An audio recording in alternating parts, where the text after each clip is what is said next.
Back to my channel बंजा biology. दोस्तों, आज का जो ये वीडियो रहने वाला है इसमें हम सीएसआई नेट के प्रीवियस ईयर क्वेश्चंस को क्वेश्चन देखने वाले हैं। इसमें जो हम क्वेश्चंस देखने वाले हैं वो मॉलिक्यूलर बायोलॉजी यूनिट से देखने वाले हैं। शिफ्ट 1 से हम क्वेश्चन देखेंगे। अगर आपको इसके बाद कोई स्पेसिफिक यूनिट चाहिए तो कमेंट सेक्शन में दोस्तों बताइएगा, और ये जो वीडियो आपको कैसे हेल्प कर रहे हैं please let me know. Hit करते हैं हमें ताकि हम और सोल्यूशन डाल सकें। तो let's get started with the lecture guys. आज का जो सेशन है इसमें हम यहाँ पर स्पेसिफिकली शिफ्ट 1 के मॉलिक्यूलर बायोलॉजी के क्वेश्चन को देखने वाले हैं। सबसे पहले हम पार्ट बी के क्वेश्चंस देख लेते हैं, फिर पार्ट सी के क्वेश्चंस देख। सबसे पहला क्वेश्चन पूछ रहा है the majority of modification on histone molecules happen at there. तो अगर अपन यहाँ पर देखें, देखो दोस्तों, हिस्टोन प्रोटीन्स बेसिकली क्या होते हैं? ऐसे प्रोटीन्स होते हैं जो डीएनए को रैप करके रखते हैं। अब इस प्रोटीन्स में जो एन टर्मिनल टेल होती है, यानी कि प्रोटीन है तो इनके पास यहाँ पर टेल प्रेजेंट होती है, जो टेल एन टर्मिनल पे होती है। एन टर्मिनल की ये जो टेल है उस पर मॉडिफिकेशन होता है अलग अलग तरीके का, जैसे कि एसिटाइलेशन, मिथाइलेशन, और उसके हिसाब से डीएनए इस प्रोटीन के साथ ज्यादा इंटरेक्ट कर सकता है, कम इंटरेक्ट कर सकता है। तो एन टर्मिनल पे हिस्टोन मॉडिफिकेशन होती है दोस्तों। A option is absolutely correct. बिल्कुल आसान क्वेश्चन था, easy lemon squeeze. Let's move towards the next question. Next question यहाँ पर डीएनए रिपेयर से रिलेटेड है। कह रहा है कि आपके पास दो इकोलाई है। एक इकोलाई जो है हाइपर म्यूथाइलेटेड है और एक इकोलाई जो है वो यहाँ पर इस तरीके से है कि वो कभी मिथाइलेटेड ही नहीं हुआ है। तो अब इस कंडीशन में यहाँ पर मिसमैच रिपेयर पे क्या इम्पैक्ट आएगा? देखो, नॉर्मली क्या होता है, जो डीएनए होता है उसमें जीएटीसी सीक्वेंस प्रेजेंट होता है, और इस जीएटीसी सीक्वेंस में जो एडेनिन होता है वो मिथाइलेटेड होता है। अब यहाँ पर हमें पता है एक ओल्ड स्ट्रैंड होता है और एक न्यू स्ट्रैंड होता है। तो जो ओल्ड स्ट्रैंड होता है वो मिथाइलेटेड रहता है और जो न्यू स्ट्रैंड है वो इतनी जल्दी मिथाइलेटेड नहीं होता। अब जब यहाँ पर मिसमैच रिपेयर करना होता है तो मिसमैच वाले जो प्रोटीन्स होते हैं वो इस चीज को पहचानते ही ऐसे है कि ओल्ड स्ट्रैंड जो है वो मिथाइलेटेड है और न्यू स्ट्रैंड जो है वो नॉन मिथाइलेटेड है। इसके बेसिस पे वो पहचानते हैं कि न्यू वाले स्ट्रैंड को उन्हें ठीक करना है, उसमें जो मिस्टेक्स है वो ठीक करनी है। अब अगर कोई डीएनए हाइपर मिथाइलेटेड हो जाएगा, यानी कि उसमें बहुत ज्यादा मिथाइलेशंस प्रेजेंट होगी, तो डीएनए जो है उसमें इतनी ज्यादा मिथाइलेशन होने की वजह से जो म्यूट एच है, जो कि स्पेसिफिक मिसमैच प्रोटीन का प्रोटीन होता है जो रिकॉग्नाइज करता है मिथाइलेटेड स्ट्रैंड को, वो ये चीज कर नहीं पाएगा, जिसकी वजह से यहाँ पर मिसमैच रिपेयर ठीक से नहीं हो पाएगा और एक्यूमुलेशन हो जाएगा म्यूटेशंस का। तो यहाँ पर जो टाइप ए कंडीशन है उसमें बहुत ज्यादा म्यूटेशंस मिले। वही टाइप बी जो कंडीशन है जिसमें जीएटीसी सीक्वेंस कभी मिथाइलेटेड ही नहीं हुआ, इस कंडीशन में भी मिसमैच रिपेयर होने में दिक्कत आएगी, लेकिन इस कंडीशन में और बहुत सारे रिपेयर्स हैं जो इस जगह वर्क कर पाएंगे। तो इस कंडीशन में ए ऑप्शन दोस्तों सही होगा। टाइप ए कंडीशन में आपको ज्यादा म्यूटेशन मिलेगी as compare to type B. You can that in type A both strands are methylated immediately because hyper methylation है, preventing the mutate protein from distinguishing the newly synthesized DNA. This severely impairs the mismatch repair, leading to higher accumulation of mutation than type B. तो type A वाले में दोस्तों ज्यादा mismatch repair नहीं work कर पाएगा, जिसकी वजह से उसमें म्यूटेशंस जो है वो ज्यादा होने की कंडीशंस होगी। द कॉलम है मैच द कॉलम क्वेश्चन में अगर हम देखें तो डायरेक्टली है कॉलम एक्स को आपको कॉलम वाई के साथ पेयर अप करना है। तो ये बिल्कुल डायरेक्ट क्वेश्चन है, इसमें हमें पूरे के पूरे प्रोसेसेस जो है पता होना चाहिए। सबसे पहला यहाँ पर पूछा है डीएनए बी प्रोटीन, फिर है डीएनए सी, फिर है बीटा क्लैम्प और फिर है डीएनए जी। देखो, डीएनए बी जो होती है वो इकोलाई में एज अ हेलिकेस के तौर पे वर्क करती है, जिसका काम होता है डबल स्ट्रैंडेड डीएनए को सेपरेट करना।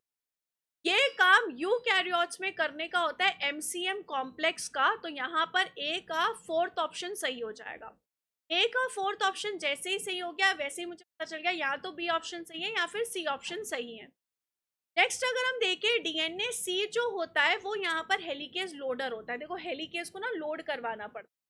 तो डीएनए सी जो होता है वो एटीपी से बाइंड होता है, एटीपी को तोड़ता है और फिर उसके बाद हेलिकेज को लोड कराता है। ये काम यूकैरियोट्स में सीडीसी 6 करवाता है। बीटा क्लैंप जो होता है उसका काम होता है डीएनए पॉलीमरेज की प्रोसेसिविटी बढ़ाए, ताकि डीएनए पॉलीमरेज एक बारी में बहुत सारे न्यूक्लियोटाइड्स ऐड कर सके।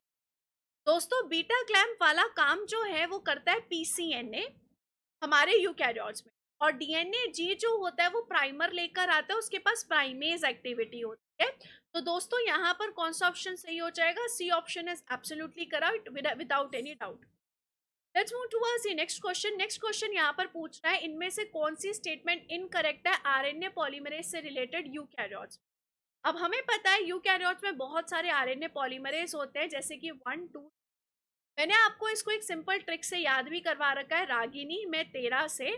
यहाँ पर आरआरएनए जो है वो आरएनए पॉलीमरेज 1 बनाता है, एमआरएनए जो है वो आरएनए पॉलीमरेज बनाता है, टीआरएनए जो है वो आरएनए पॉलीमरेज 3 बनाता है। यहाँ पर ये सारी बातें जो है सही है, except for sigma factor initiate करता है ट्रांसक्रिप्शन को। अब आप बोलेंगे मैम सही तो है, सिग्मा फैक्टर ही तो ट्रांसक्रिप्शन को इनिशिएट करवाता है, हमने पढ़ी है ये बात। डेफिनेटली आपने ये बात पढ़ी है दोस्तों, लेकिन ये चीज प्रोकैरियोट्स में होती है, और क्वेश्चन आपसे प्रोकैरियोट्स के बारे में नहीं यूकैरियोट्स के बारे में पूछ रहा है। तो सीएसआईआर ने चकमा देने के लिए आपको इस तरह का क्वेश्चन है कि आता हुआ क्वेश्चन गलत कर। तो यहाँ पर कौन सा ऑप्शन सही होगा दोस्तों? यहाँ पर ऑप्शन नंबर 3 जो है वो इनकरेक्ट होगा, एज क्वेश्चन में इनकरेक्ट पूछा। Let's move towards the next question. Next question, which of the following modifications in their native system does not lead to translation any। कह रहा है इनमें से कौन सी चीज ट्रांसलेशन इनी नहीं करवाएगी। अब देखो हम नॉर्मली किसी भी एमआरएनए के स्ट्रक्चर को देखते हैं, तो एमआरएनए में आप जिस पॉइंट से ऊपर की तरफ बात करोगे उस पॉइंट से ऊपर की तरफ वाले हिस्से को बोलते हैं अपस्ट्रीम, और नीचे वाली तरफ को बात करोगे तो उसको हम बोलते हैं डाउनस्ट्रीम। अगर हम इस कंडीशन में देखें तो साइन डलगार्नो सीक्वेंस की बात की गई है, तो सबसे पहले हम इसके बारे में बात कर लेते हैं। दोस्तों साइन डलगार्नो सीक्वेंस जो है वो प्रोकैरियोट्स में होता है। इस सीक्वेंस को बोलते हैं एजीजी सीक्वेंस। जहां से असल में ट्रांसलेशन शुरू होनी होती है उसके पहले ये सीक्वेंस प्रेजेंट होता है, और इसका काम होता है कि इस एमआरएनए को राइबोसोम की बिल्कुल परफेक्ट साइट पे लेकर जाए ताकि बिल्कुल सही से ट्रांसलेशन हो सके। अब क्वेश्चन यहाँ पे बोल रहा है nucleotide addition resulting in incorporation of a stem loop structure in the mRNA upstream of the Shine Dalgarno sequence. मतलब ये कह रहा है यहाँ पर कि आपने ये समझो आपका साइन डलगार्नो सीक्वेंस है, साइन डलगार्नो सीक्वेंस के आगे ये आपका एमआरएनए, इसके पहले आपने क्या करवा दिया है, एक स्टेम स्ट्रक्चर लगवा दिया। स्टेम लूप स्ट्रक्चर में क्या होता है, जो आरएनए है वो खुद से पेयर कर लेता है। अब अगर आप साइन डलगार्नो सीक्वेंस के पहले ऐसा अपस्ट्रीम लाते भी हो दोस्तों, उससे फर्क नहीं पड़ेगा, क्योंकि राइबोसोम जो है वो यहाँ पर इस सीक्वेंस को पहचानेगा और इसके बाद वाले यानी कि डाउनस्ट्रीम हिस्से का ट्रांसलेशन कर। अगर इसके अपस्ट्रीम हिस्से को आपने स्टेम लूप टाइप स्ट्रक्चर बना भी दिया तो उससे फर्क नहीं पड़ेगा, वो ट्रांसलेशन को रोकेगा नहीं, क्योंकि उस हिस्से का कोई यूज। तो यहाँ पर ए ऑप्शन जो है वो बिल्कुल करेक्ट हो गया दोस्तों, कि उसका कोई इम्पैक्ट नहीं आएगा ट्रांसलेशन। अगर आप साइन डलगार्नो सीक्वेंस पे स्टेम लूप स्ट्रक्चर इंट्रोड्यूस करोगे तो डेफिनेटली सी बात है राइबोसोम पहचान नहीं पाएगा और यहाँ पर ट्रांसलेशन रुक। यूकैरियोटिक इनिशिएशन फैक्टर 2 जो होता है वो यूकैरियोट्स में होता है, और वो इनिशिएशन के लिए काफी इंपॉर्टेंट। अगर आपने उसे म्यूटेट कर दिया तो ट्रांसलेशन। सिमिलरली जो एमआरएनए होता है उसके ऊपर कैपिंग करी जाती है ताकि एमआरएनए जो है बहुत सारे एंजाइम से प्रोटेक्टेड रहे। अगर आपने यही कैपिंग नहीं तो एमआरएनए बहुत जल्दी डिग्रेड हो जाएगा, और एमआरएनए बहुत जल्दी डिग्रेड हो गया तो डेफिनेटली बात है कि वो ट्रांसलेशन कैसे करेगा। अगर एमआरएनए नहीं है तो ट्रांसलेशन कहाँ से? तो यहाँ पर फर्स्ट कंडीशन ऐसी कंडीशन इसमें ट्रांसलेशन पे इम्पैक्ट नहीं। अब हम यहाँ पर चलते हैं पार्ट सी के क्वेश्चंस पे दोस्तों। ये सारे क्वेश्चन जो थे वो पार्ट बी के क्वेश्चन थे, अब हम यहाँ पर पार्ट सी। अगर हम यहाँ पर समझने की कोशिश करें तो सबसे पहला क्वेश्चन है दोस्तों डायग्राम है, तो हम देखने की क्वेश्चन आपसे बोल रहा है कि आपको यहाँ पर हेलिकेज एक्टिविटी देखनी है डीएनए बी की। आपके सामने कुछ एक्सपेरिमेंट करे गए हैं और आपको यहाँ पर बताना है इनमें से कौन स्टेटमेंट आपके हिसाब से सही है। आपके सामने दो सबस्ट्रेट है, ये पहला सबस्ट्रेट है और ये सेकेंड सबस्ट्रेट। पहला सबस्ट्रेट पूरी तरीके से डबल स्ट्रैंडेड है, दूसरा सबस्ट्रेट कहीं ना कहीं ओपन अप है और कहीं ना कहीं वो डबल स्ट्रैंडेड है। हमने हर एक कंडीशन में एसएसबी, डीएनए-बी, एटीपी, बॉइलिंग अलग अलग कंडीशन प्रोवाइड किया और उसके हिसाब से हमें डायरेक्शन ऑफ माइग्रेशन मिला। अब जो डीएनए सबसे हैवी होता है दोस्तों, सबसे कम माइग्रेशन शो करेगा, तो उसका बैंड आपको ऊपर मिलता है। और वो डीएनए जो लाइटर होता है, उसका बैंड आपको नीचे दिखता है, क्योंकि वो माइग्रेशन ज्यादा कर सकता है, ज्यादा दूर तक जा सकता है। अब ऐसे जब भी क्वेश्चंस आए ना, तो आपको हमेशा जितनी भी स्टेटमेंट्स वगैरह ना, उसको देख के सॉल्व करना चाहिए। इजी होता है सॉल्व, जल्दी सॉल्व हो जाए, ज्यादा देर तक आपको दिमाग नहीं लगाना। सबसे पहले बोल रहा है DNA B can unwind only a partially unbound D. कह रहा है कि डीएनए बी सिर्फ तभी काम कर सकता है जब ऑलरेडी कोई डीएनए अनबाउंड है कुछ हद तक। तो अगर हम यहाँ पर देखें सेकेंड कंडीशन में जो डीएनए वो ऑलरेडी थोड़ा सा अनबाउंड है, फर्स्ट कंडीशन में डीएनए वो अनबाउंड पहले से नहीं। अब दोनों ही कंडीशन में मैंने यहाँ पर आप देख सकते हो डीएनए बी प्रोवाइड किया है। मैंने सबस्ट्रेट 1 में एक बार डीएनए बी प्रोवाइड किया और सबस्ट्रेट 2 में 2 बार डीएनए प्रोवाइड किया। जब मैंने सबस्ट्रेट 1 में डीएनए बी प्रोवाइड किया दोस्तों, तब मुझे स्ट्रैंड जो है वो काफी हैवी मिल रहा है और बैंड ऊपर की तरफ ही मिल रहा है। लेकिन जब मैंने सबस्ट्रेट बी में डीएनए बी प्रोवाइड किया, तब कहीं ना कहीं मुझे बैंड जो है वो नीचे की तरफ मिला।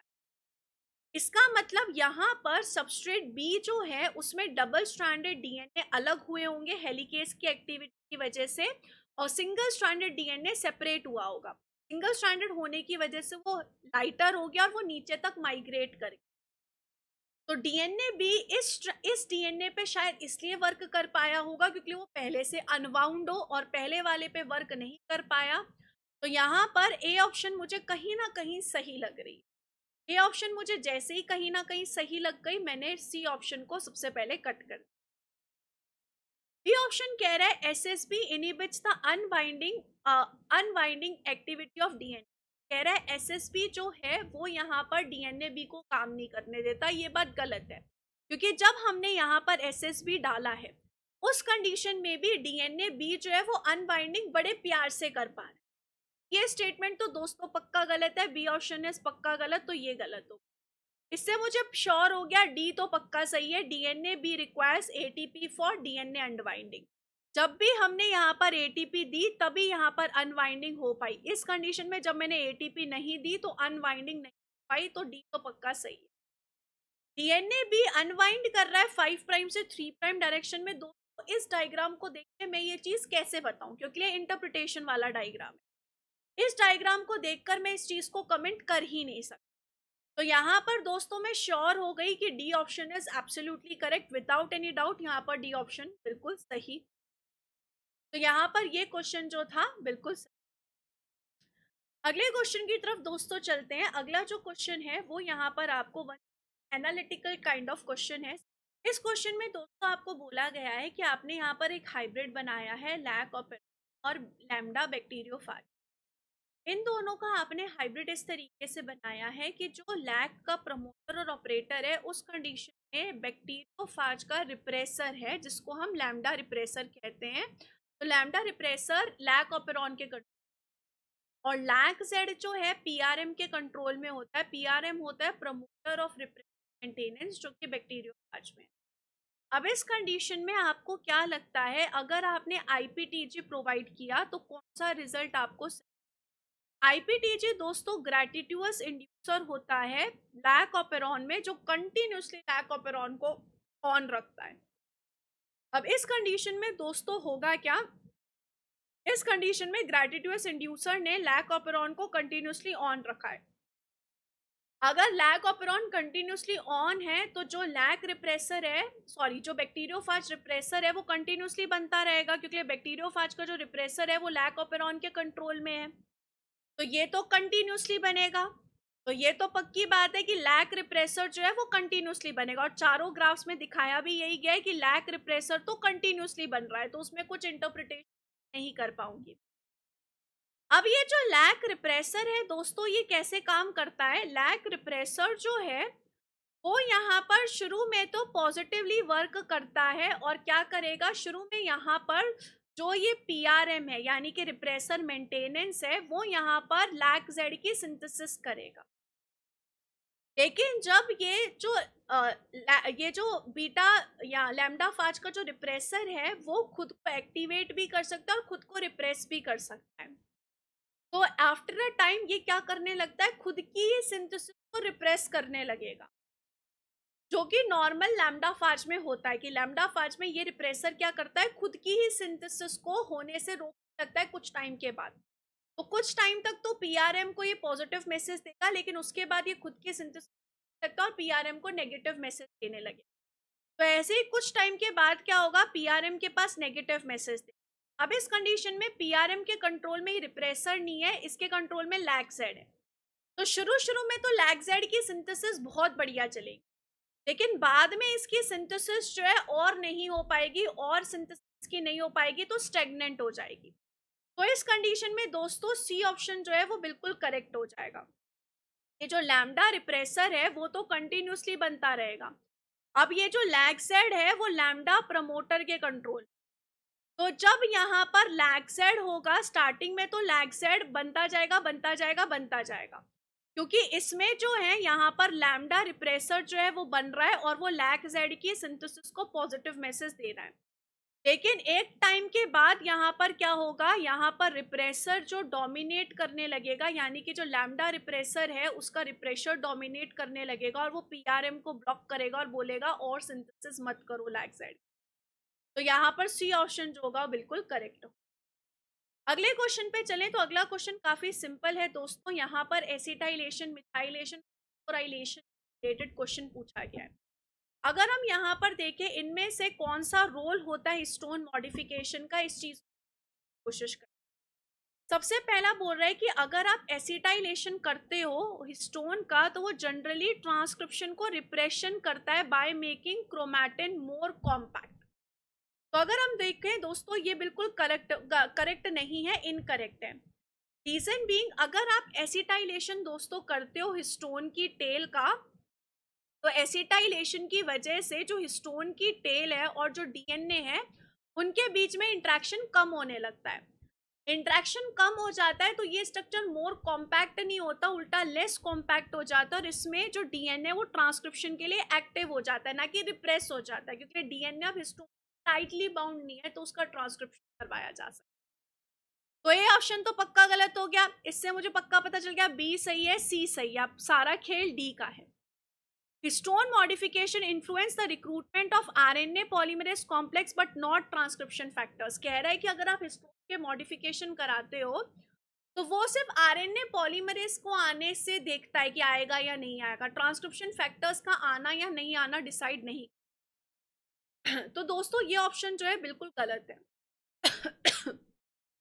यहाँ पर अगर आप हिस्टोन की मॉडिफिकेशन करते हो तो वो ये चीज भी देखता है दोस्तों कि यहाँ पर ट्रांसक्रिप्शन फैक्टर्स कौन कौन से आएंगे। जैसे कि अगर आप यहाँ पर देखोगे, अगर आपने थर्ड हिस्टोन प्रोटीन के ऊपर जो 9th लाइसीन है अगर आपने उसका एसिटाइलेशन किया तो उस कंडीशन में वो ट्रांसक्रिप्शन एक्टिवेटर्स को रिक्रूट।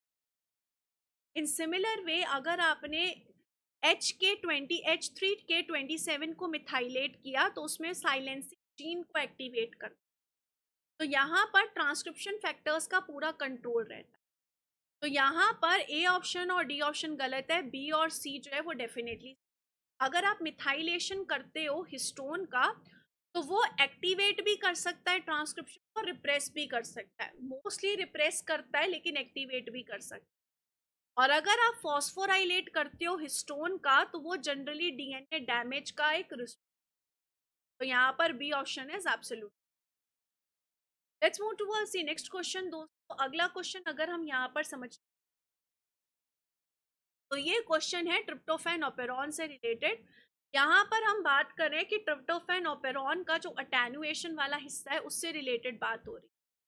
ट्रिप्टोफैन के पास एक लीडर सीक्वेंस होता है जिसमें टोटल 4 सीक्वेंस होते हैं दोस्तों, second, third and fourth.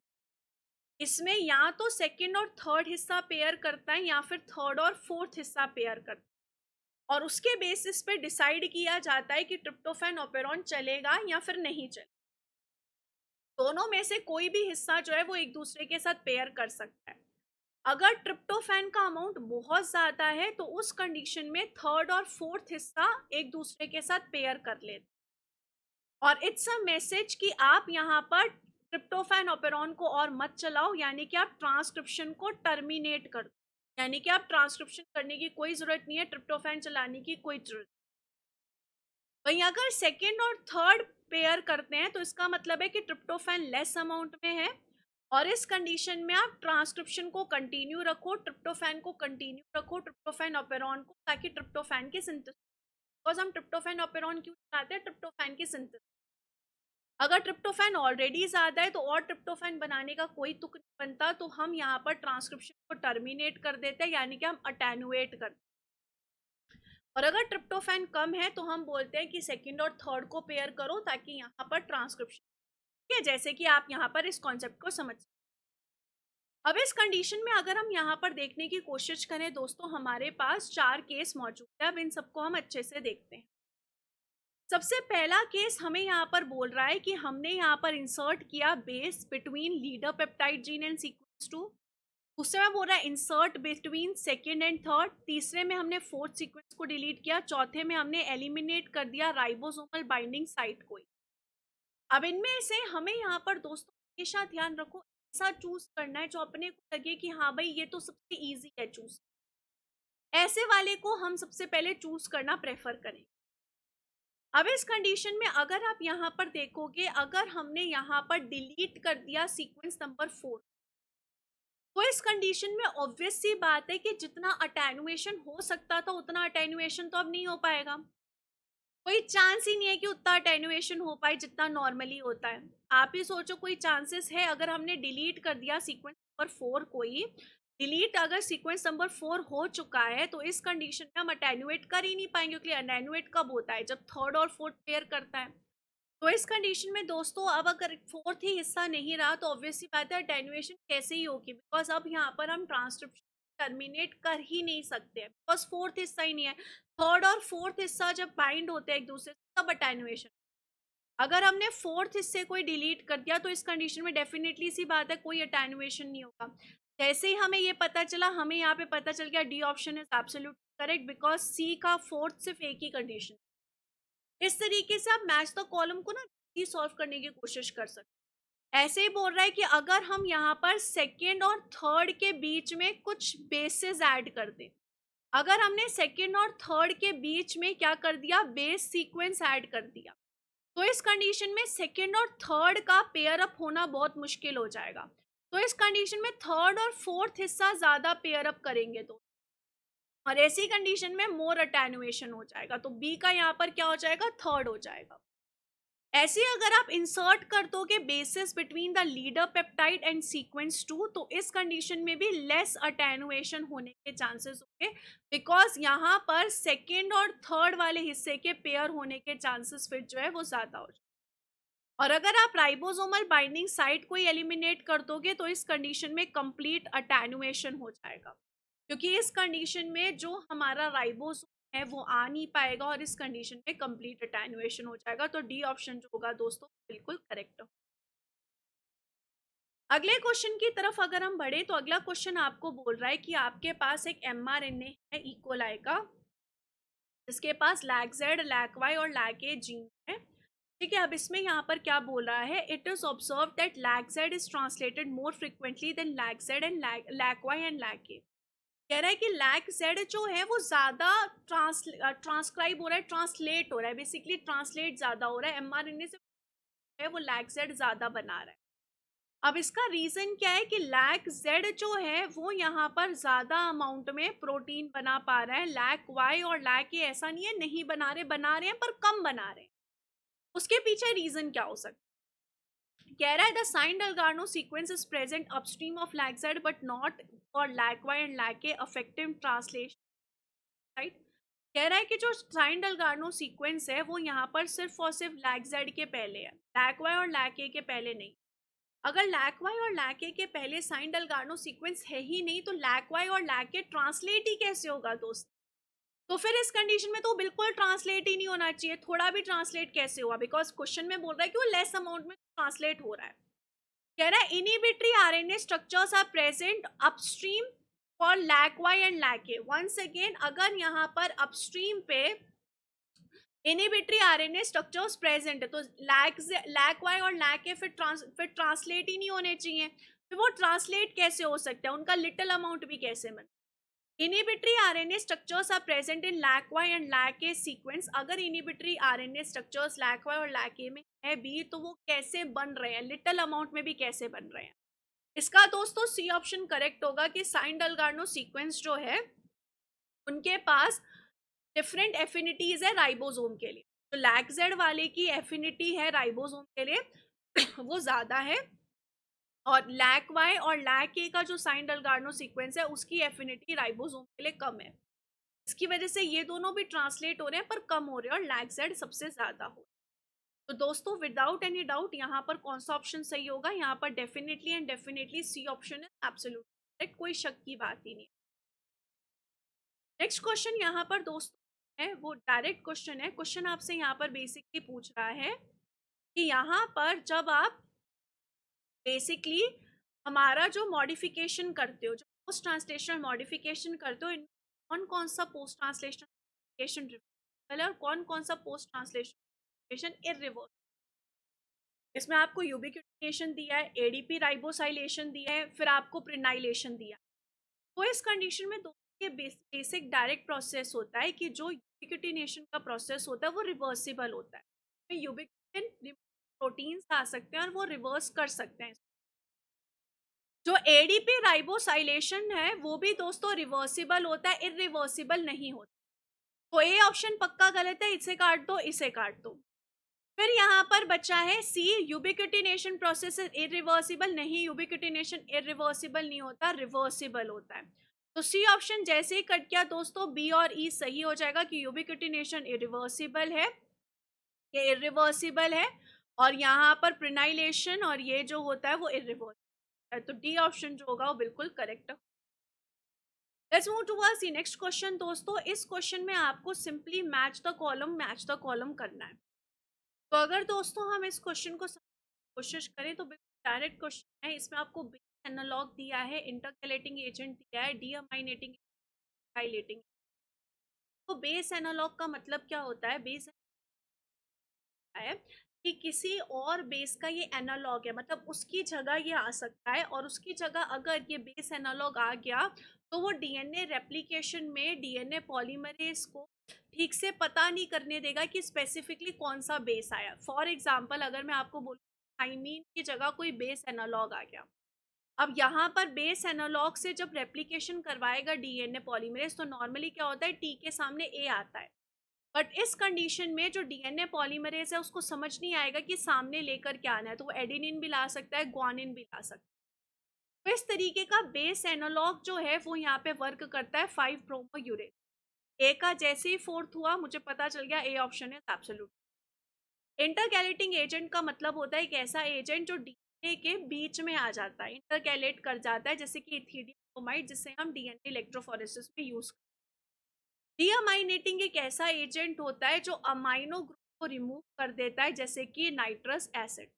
Alkylating agent एक ऐसा एजेंट है जो एल्काइल ग्रुप ऐड करता है, जैसे कि इथाइल मिथाइल सल्फोनेट। तो यहाँ पर ए ऑप्शन जो होगा दोस्तों करेक्ट होगा, without any doubt A option है एब्सोल्यूट। तो दोस्तों ये हमारे आज के CSIR के क्वेश्चंस थे। आई होप आपको ये सॉल्व करके आया होगा। वंस अगेन आप नीचे चैट सेक्शन में बताइएगा कि आपको अगला कौन से यूनिट का चाहिए शिफ्ट स्मॉल बायो के बाद। और अगर आप बंसल बायोलॉजी पे रिकॉर्डेड सेशन के लिए जुड़ना चाहते हो, टेस्ट सीरीज के लिए जुड़ना चाहते हो, या लाइव सेशन जैसे कि एंजाइम बैच, एंजाइम 2.0 बैच और एंजाइम 3.0 बैच के साथ जुड़ना चाहते हो, बंसल बायोलॉजी पे आप जाके लॉग इन कर सकते हो। Wish you all the very best guys, take care of yourself.